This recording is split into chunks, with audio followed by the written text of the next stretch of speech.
дорогие друзья, мы находимся, значит, среди мобилизованных из Татарстана.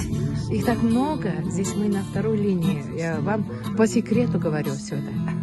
По секрету. И хочу сказать, хочу поблагодарить, я с ребятами пообщалась. Всех хотим поблагодарить татарстанцев. С каких районов сюда приезжают? Со всех районов Татарстана. Особенно хочу поблагодарить Новошишминск, Нижнекамск, Челны, Заинск, Альметьевск.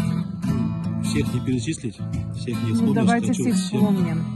Всех не вспомним, потому что все приезжают в разное время. Мы никогда не остаемся без поддержки нашего любимого Татарстана.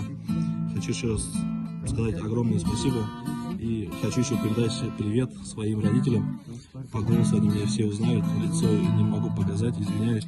Своей жене, тестю, теще, всем моим близким, родным. Скоро будем дома, победа будет за нами. А как вашу маму зовут? Маму зовут моя Елена, отца зовут Фарид. Все, Фарид, Елена, и ваш сын рядом со мной стоит. Вот я его прямо вот рядом прислоняюсь к нему.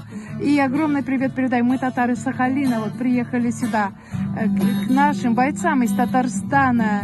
И привезли тоже гуманитарную помощь. И вот сейчас поют.